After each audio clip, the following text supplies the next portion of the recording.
Hey y'all, it's your girl Kashana Kagito. Welcome back to my channel. Don't forget to like, comment, and subscribe. So you know, catch these videos and turn on post notification. So you get notified every time there's a freaking post, child. As my full client inside this booth, there's a whole nother story. Speaking of stories, let's go ahead and get into the story time with your favorite nigga reader. Okay, so we're gonna take it back to my last job in corporate America. So, it's after college, I was working with for this insurance company that would help like companies get insurance for like their appliances and stuff out in Irvine, right? And I had an interview with the manager. It was super duper awesome and cool. And then he had left to go on vacation. And I'm doing my thing. I'm making my calls. I'm meeting my quote unquote call quota or whatever, right? Because I didn't make so many calls a day.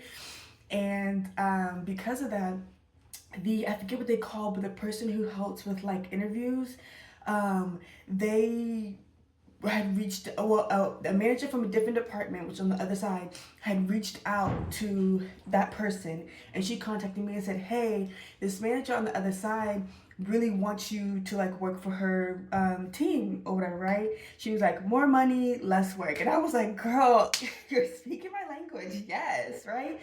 So then I was like, okay, I'd be down to meet with her and do like an interview or whatever. Cool. So I didn't have a conversation with my manager because, I'm not even thinking that I want to do this just yet. The official interview hasn't been set. We don't really have all the information, none of that, right?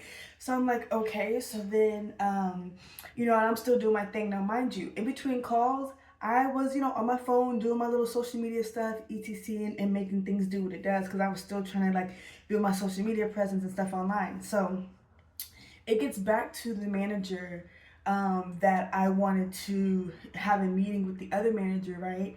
So then he calls me into his office and gets upset and fires me because I wanted to meet with the other manager, though she wanted to meet with me, and I was like, okay, I'd be down to like do an interview, or whatever, right?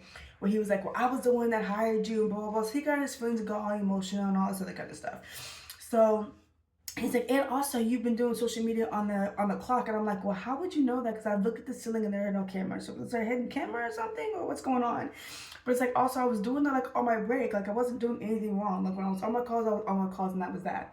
So then I had gone to meet with HR and explain the situation. Now, because this was a small company, HR, didn't really do anything because they were like, hey, it's a small company. But before I went to HR, come on, mom, because my mom worked in HR, and she was like, that's unethical. They can't do that, and blah, blah, blah.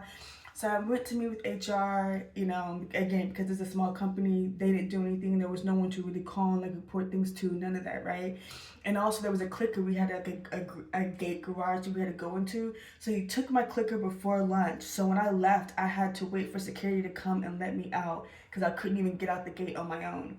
And he didn't even like he did some of it in the meeting, like in his own office, but he also did a lot of it like in the presence of like all the other coworkers and stuff, like on the floor. It was very unethical, very ghetto, and ghetto again doesn't have an ethnicity because this is a white man filled with a bunch of white people in this office, but ghetto is ghetto.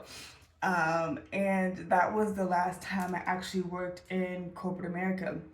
Mind you, I used to drive from the IE to Irvine, which is like over an hour commute. And then right after I get off done with that job, I would go downtown and train clients. I wouldn't get back home until 11 p.m. And then I was up at like 5, 6 o'clock in the morning on my way to work.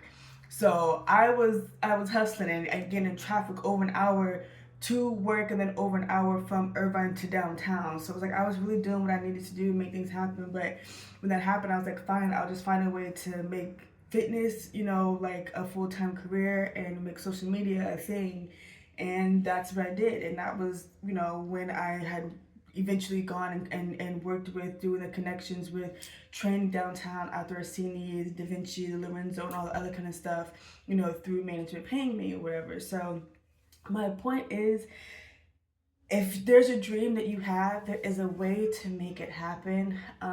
And just because you may have gotten fired from your job and maybe a job you really wanted and you really needed that income, it is okay because sometimes God works things out in a way that you don't even see. Like, had I stayed at that job, I wouldn't have done all the cool things I've done in fitness, and I wouldn't be a social media influencer. So, in that sense, it was a blessing in disguise. It just really hurt my feelings and my pockets at the time.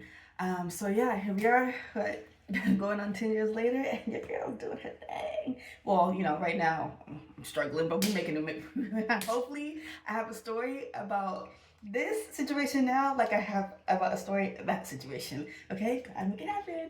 All right, if y'all like videos like this, comment down below, and I'll see you on the next one.